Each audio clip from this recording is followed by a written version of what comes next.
You're watching Toronto Sports Rush on the Bet Rivers Network. The man, the myth, the legend, Dan Shulman. You were given the news that your teammate in the broadcast booth, Buck Martinez, won't be back this year. Your first thoughts when you heard that? I mean, I guess over the last couple of years, it had occurred to me this could happen, but I didn't know if it would and when it would and all of that. But, it's a huge loss, Dan, for us. It's a huge loss for us at Sportsnet. It's a huge loss for viewers. Buck has been around in one capacity or another with the Blue Jays for about 40 years, I believe. And he resonated with viewers and reached viewers on an emotional way like very few broadcasters ever have. So I'm going to miss him a lot. He could not have been more welcoming to me when a million years ago when I started out and really didn't even know what I didn't even know. And he stayed that way right until Game 7 of the World Series. And I'm so happy that he did. That he was there for October. Like, he deserved to be there, and viewers deserved to have him there for that, that stretch of Blue Jays history. But I will miss him. We could finish each other's thoughts. He knew what I was going to say. I knew what he was going to say. We just had a really good chemistry that, sometimes you have, sometimes you don't. And we were lucky enough to have it. But, he's left an unbelievable legacy. I know he's going to spend a lot of time with his 3 granddaughters, who he absolutely adores. And I wish him all the best in his retirement, and as big a congratulations on a wonderful career as I can, as anybody has had. Really, he deserves all the good words coming his way. Sports fans in this country have voices that swirl in our heads, like Bob Cole and also Buck Martinez. That voice, you must have it in your dreams because you heard it more than anyone. Yeah, maybe I guess a little bit. So yeah, I mean it is a voice that everybody remembers, but I think you have to couple that with what he was actually saying that makes him so special. And especially in the last few years, he got to that stage of life where I guess eventually most people or all people get to, but he got there while he was still working, where he didn't really care. He was going to say whatever was on his mind, and it worked. Fans ate it up, right? They loved his opinions.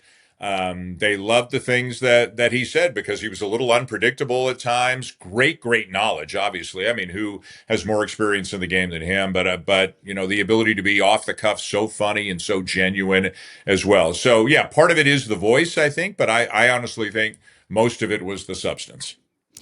Let's go back to the Jays' just completed World Series run. And you got to sit there, witness every pitch, every home run.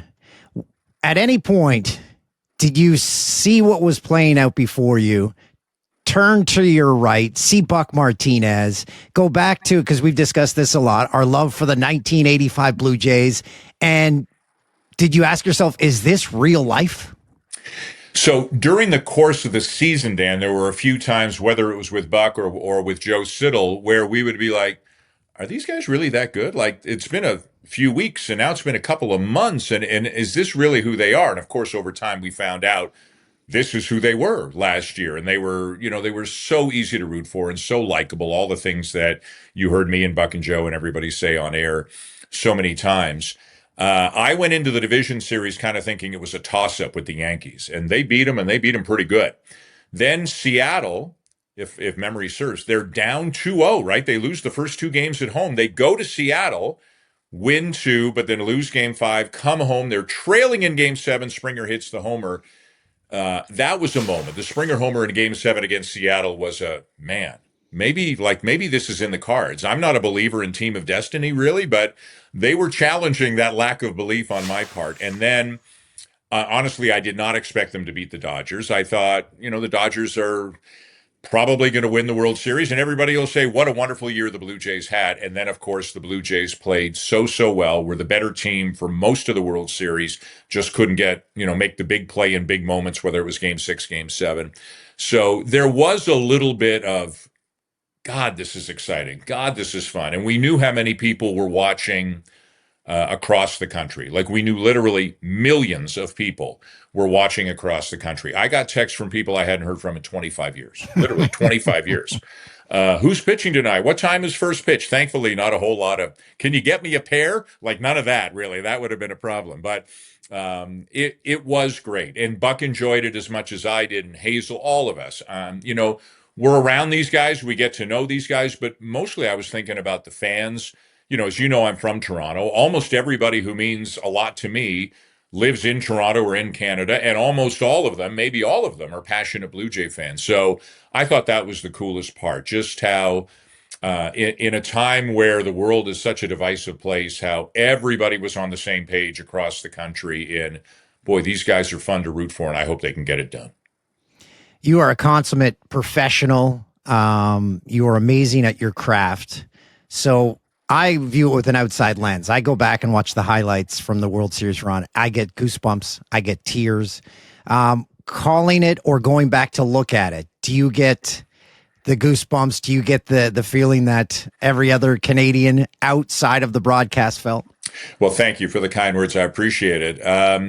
I have not sought out any videos. Occasionally on X, something will pop up and I'll click on it and watch a 30-second clip or a 60-second clip or something like that. That's about the extent of it, to be honest with you. And it's not that I've consciously avoided it. It's just that I haven't sought it out. But when I have found things, I think this morning I saw a Dalton Varsho home run. I think it was game 1 of the World Series. Like if you and I were to sit here and say, okay, what are the most memorable home runs of October? We wouldn't have that Varsho homer in the top 5 or top 10. But just hearing the crowd, it was game 1 of the World Series, so in Toronto, hearing the crowd, a little bit of goosebumps. It had been 32 years. That's a long time. Mm-hmm. My oldest son was 2 months old the last time they went to the World Series. For an entire generation, this was the first time they had seen anything like this. And it was against the Dodgers. And they put themselves in a great position to win. And they were such a likable, easy team to root for. So, yes, it was. I've been very, very fortunate to do a lot of cool stuff. 2 different sports, 2 different countries, multiple networks, Olympics as well. But if you said to me, is this the most fun you've ever had as a broadcaster? The answer is yes. And so much time has passed and so much has changed in the broadcast world that the fact that you and Buck were broadcasting the games right until the final out kind of just landed in people's laps when, if you think back, that's not how it used to be. Yeah, you mean in terms of us getting a chance to call the games for? Of course, yes. Yeah, we had to watch the international. Right. So as you know, 29 of the 30 teams will watch Fox in the U.S. and then in Canada, there were, for many years, it was the international feed, but I give credit to my bosses at Sportsnet or whoever struck the deal with MLB, a separate deal where we are kind of an outlier. We are an outlier because Fox does not derive ratings from Canadian viewers. Probably a good deal for MLB, too. I'm sure they didn't give away the rights, so a good deal for all involved that we could do the games. And it was the professional thrill of a lifetime that we were able to do it. And even as I was telling people about it last year, even though we had done it in 2023 and 2022, they only lasted 2 games each year. And even people who know baseball and know me were like, really? You guys get to do the games? And I was like, yeah, I swear when you watched the Seattle series and the Minnesota series in those years, I swear it was me and Buck doing the games, but a lot of people had forgotten. So this was new to a lot of people, special, exciting, fun, and to us as well. I'm not a real ratings guru, but when the ratings were that good, we're getting emails every day. And the World Series averaged like 7.5 million viewers a game, and Game 7 averaged 11 million viewers per game. That's more than a quarter of the country. Like if you extrapolate that to like the U.S. population size, you're talking over 100 million people watching something. So it was amazingly fun on every level. It's funny, baseball players and baseball announcers, Dan, I think are creatures of habit. So even though these are the biggest games of your life, you're getting in the car, you're parking in the same spot, you're doing your scorebook, you're talking to the manager, you're around the cage at BP. It's still the same routine, and I liked that. I think that helped keep me kind of Okay, it's a baseball game. Just go. You've done a lot of baseball games. Just keep going and doing a baseball game. Obviously, the adrenaline was a little bit higher or a lot higher at various moments of the World Series. But yeah, it was great. And we all of us, me, Buck, Hazel, everybody, we all felt so lucky that we were able to keep doing the games. I just wanted to end on a couple of more thoughts because you mentioned the routine on Buck Martinez, and I listened to you speaking about him on another podcast. And one thing you pointed out was it doesn't matter if it's game 2 of the World Series or a game in the middle of June in Kansas City. Mm-hmm. Buck treats it exactly the same. And I was like, that is pretty damn cool. Yeah. And it's 100% sincere. I have a list on my phone of all the people I worked with in basketball and baseball. Say there's 70 of them. Like, there's a lot. Nobody worked harder. Nobody. He would come up. So the June game in Kansas City, he might pop up to the booth at 5:15 and say, I've got the best story about Vinny Pasquantino that you ever heard. And he meant it. And he was so excited about that. And he did work as hard on the June game against fill in the blank team as he did for game 7 of the World Series. And I admire him tremendously for it. He was down on the field longer than I was, yet he still had time to come up, get his notes done, get his scorecard done, and be ready for the game. He loves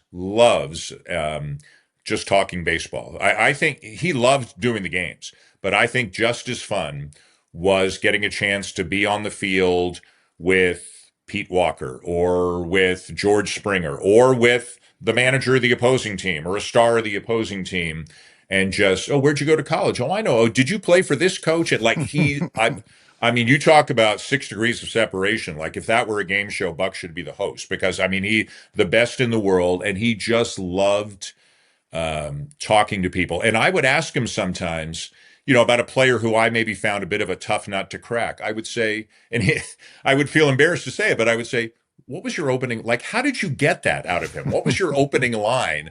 And he would be like, I don't know. Like it just came naturally to him. He's just so good at it. And, everybody who has met him remembers that meeting very fondly.